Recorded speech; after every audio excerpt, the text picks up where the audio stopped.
Well, hello there, ladies and gents. I'm Tammy Sipnewski. Thank you so much for popping by my channel. In this video, we're going to learn how to do a new title effect or lower thirds. So someone in the comment section said to me, I really appreciate all these free titles and things that you're giving away for free, but remember the good old days when you used to teach us how to do that stuff? And I'm like, oh yeah, I don't know why I stopped doing that. But today we're going to do an old school tutorial. But first, I did want to talk about some of the updates that are coming in LumaFusion because of the new iOS 14. They said it came out a little early, but the updates are coming in a few short weeks. And basically it's improved chroma keying, which is exciting. Cropping. So instead of cropping in from the sides, you're going to be able to crop in from the middle too. Now, I don't know if that's going to support corner pinning or whether it's just a middle crop. So what corner pinning is basically you'd be able to actually mask something out instead of just pulling the four corner. They're probably not, it's probably not that, but I'm just saying it would be exciting if it was that. They're going to be able to support HDR because of the new iOS update. When I hear HDR, you might just want to think, okay, it's high def. Sounds like high def. Is it high? It's just a bigger variance of colors. Would be the difference between shooting with an 8-bit camera, which my Canon M50 is, to the difference of a 10-bit camera. And the only difference between those two cameras is there's a lot more colors that are visible in that 10-bit camera. And those are the updates that are really imminent. Let's talk a little bit more about this title that we're going to be doing, or this lower thirds, and how I come up with the ideas for these things. I steal them. So I'm watching YouTube, and if I'm watching somebody's video and I see something that looks crazy awesome, something that I'd like to have in my videos, I screen record it and then I bring it over to LumaFusion and I just basically copy it. So that's what we're going to be doing today. I ripped off one of Chris Howe's title effects or lower thirds, and that's what we're doing today. Here is the lower thirds title that we'll be doing. And the good thing about bringing in the screen record is that you can see it blow by blow. So in other words, frame by frame, we can see what this needs to look like. So that's why it's so helpful to bring it into your timeline. All right, here is the finished product. I'm doing the ending first because I know not everybody hangs out to the end of the video, but let's say I want to take this finished product and add it on top of another project. All we have to do is hit the checkbox right there and we highlight what we want to do. So that's the title we just made. Let's go down to the clipboard and we're going to hit copy. That's going to put that on our clipboard. So let's go to an existing video that we have, hit the clipboard again, and now we're going to choose paste. But what's going to happen is that because when I made the title, I made it on the timeline. You don't have to do that. You can do it above the timeline. It's going to cut that video wherever you're dropping the title. So if that's the case, you don't want it to be there, you can just move it up. Actually, let's move this to the beginning so that we can see it.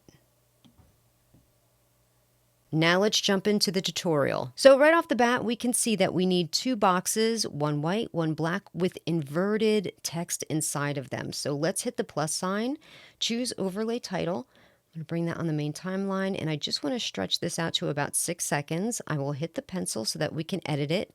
And the first thing that I want to do is get that box in there. So let's hit the plus sign and choose shape. We're going to keep it the white color, and we are going to shrink it down and make it a little larger so that it's a rectangle. It needs to be large enough to accommodate whatever you're putting in there. So in other words, it's going to be my name, so it has to be kind of big. So let's go to the text and let's hit the pen and paper so that we can start to edit it. And I want to hit the keyboard. That will bring up your little keyboard down here.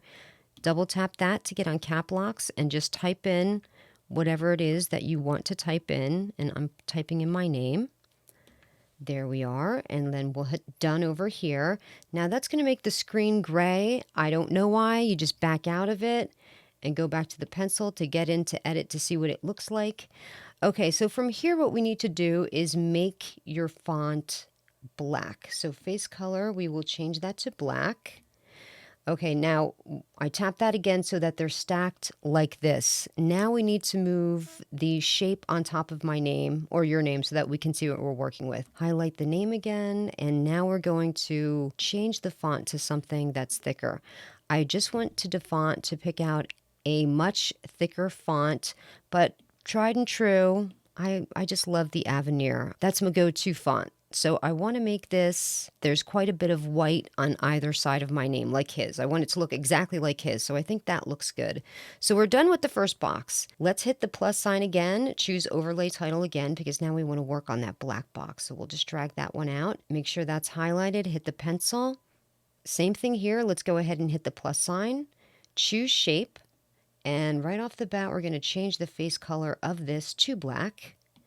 And we are going to make this go down to the X factor and the Y axis and make it significantly smaller, because don't forget it's much smaller than that white box. So right about there looks good. Now let's go into the text. Let's edit it by hitting the pen and paper, and we will hit the keyboard down here. Make sure that's capitalized. And now I think for here, I'm just going to put YouTube creator.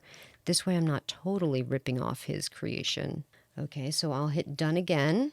And once again, we have to back out of here. I don't know why that is going on here. Same thing, we want to make sure that the shape is on top so that we can see it. So now I want to go back to the font and choose a different font.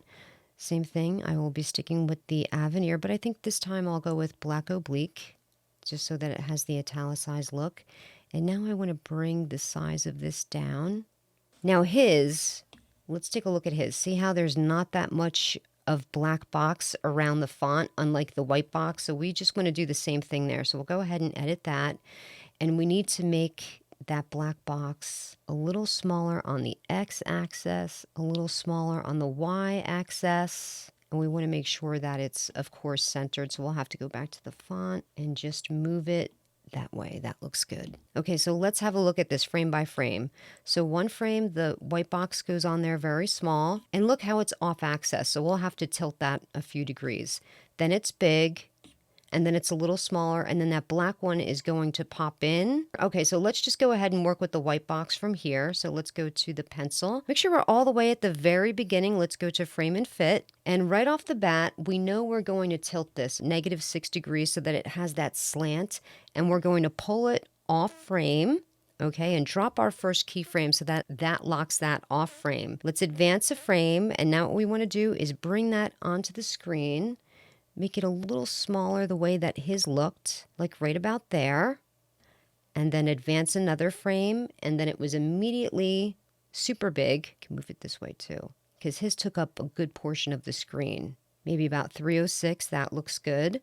And we'll advance it another frame and make it a little smaller, say 250. Okay, so right now we're going to leave that there, and we're going to start working with the black box. But we'll just take another look at Chris's. Small, big, a little smaller, and then the black one pops in, and then it does that. Okay, so we'll highlight the black one. Okay, make sure we're all the way to the beginning. First, we're going to tilt this, because this one's a little tilted too, but not as drastically as the white box. How about we do this one 4 degrees? That looks good. So we'll pull it off screen, drop our first keyframe so that it locks it off screen. Let's advance it, and now we're going to bring it up here and make it small, because it was really, really small. Right about there looks good. Advance it another frame, and now it's going to get significantly bigger. Like that looks good. Advance it another frame, and then it's going to get a little smaller, so that should just be like a bump bum. That looks good. Now let's have a look at Chris's again. So the next keyframe, the white one gets significantly smaller, and then a little bigger, and then a little smaller again, and then the black one's going to jump in smaller. Okay, so let's go and edit the white box. Okay, now let's look at it from here. Boom, boom. Now, once that black box gets smaller, don't forget to drop a keyframe on the white box, because the next step is going to be to make that box significantly smaller. And if you don't drop that next keyframe, it's just going to shrink in size. The first thing we want to do is make this solo, because we just want to see the white box, because this is going to be the final position where it sits on the screen, and we want it to be the exact size that we want and the exact positioning that we want. So the next thing is going to be to drop this in size significantly, move it on the screen where we think we're going to want it to be, like right about there. Let's advance it a frame. Now we're going to make it a little bigger and move it so that it's always in screen. Like a 96 looks good. Advance it another frame, and now we're going to make it the size that it's going to be staying on the screen in. And from here, I'm going to choose about a 77. And I'm going to move it right about there. So let's see. Boom, boom. So now we're going to work with the black box. Now let's look at his. So once that white box gets bigger, then smaller on the final place, then we're going to make the black one small, big, and then small again. So let's edit the black box. Okay, now let's move around on the screen here to see where the white box is going to stop moving. Okay, so right there. Right when it's finally done moving on that frame, don't forget to drop a keyframe here, advance a frame, and now we're going to make the size of this significantly smaller, like there. And we'll put it down here, advance a frame, and now we're going to make it bigger, advance another frame, and now we're going to make it the exact size it's going to be while it sits on screen. So I think right about there. Now, bearing in mind, titles are about 5 seconds long, and this chewed up about a half a second. So what we want to do now is just advance this to about, or 4:15, that's good. So we immediately want to drop our next keyframe there. Now let's go back to Chris's and just see how it ends here. So it's on screen all that time. The next step is the white box gets smaller, then a little bigger. Same with the black one. Okay, so let's just do the white box here. And we're going to advance 4 and 15, right about there. Right, that's what we did with the black. So we dropped the first keyframe there, advance a frame, and now we're going to make it a little smaller. So it was 77. And we're going to make it about a 70, advance it another frame, and we're going to go back up to the 77 again, around there. It doesn't have to be perfect, just around there. Advance a frame, and then it gets really big again. And then we advance it another frame, and same thing, it's just going to be a little smaller. And I think we advance a frame. Let's see how this white box finally just disappears.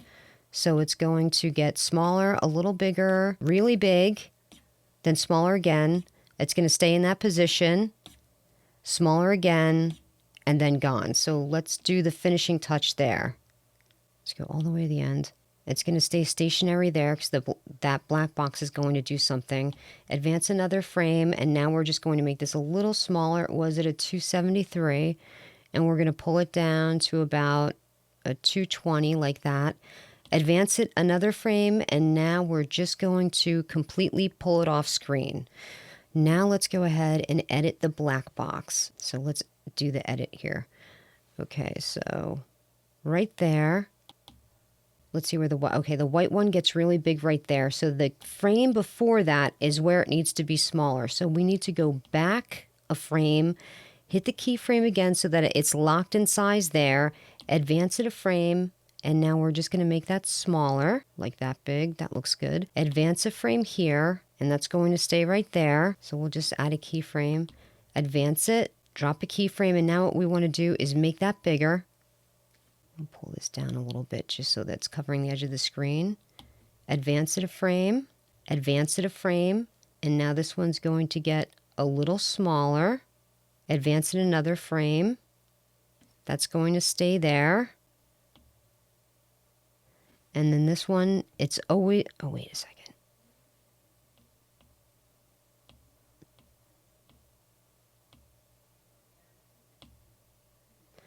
And then this one is going to, we'll make it smaller and pull it out of the screen.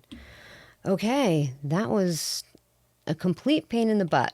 Oh, that felt so good to do another tutorial. If you've made it this far into the video, thank you so much. I appreciate you. I am going to share a link for this to my Google Drive in case you just don't have the patience or the wherewithal to do this title. But I'm going to bury it because people, you know, when I usually do effects or titles, they immediately look in the comment section to see if I put a link in there. This way they kind of, you know, can get out of making it. They just want to grab my link. So I'm going to hide my link. It's going to be all the way down at the very bottom of the comment section past all of my affiliate links. It'll be down there if you just want to grab it. Of course, the only thing that you're going to have to do is edit my name. You're not going to want to use my name, obviously. I'd also like to thank you guys for being very patient with all of these gear reviews. You know, people send me stuff and I need to review it, or there's stuff that I buy that I'd really like to share it with you, like my new deep parabolic softbox. This is a Mivitar deep parabolic softbox. It's beautiful. I've replaced my Aperture Mini with this thing, and it has made a world of difference for my lighting. I absolutely love it. I'm going to do a review on that. Now, I know not a lot of you have patience for that, but lighting is so key to your videos, so stay tuned. That'll be coming up. Well, I thank you so much for joining me. And until next time, please wear your sunblock and call your mom and dad just to say how much you love them.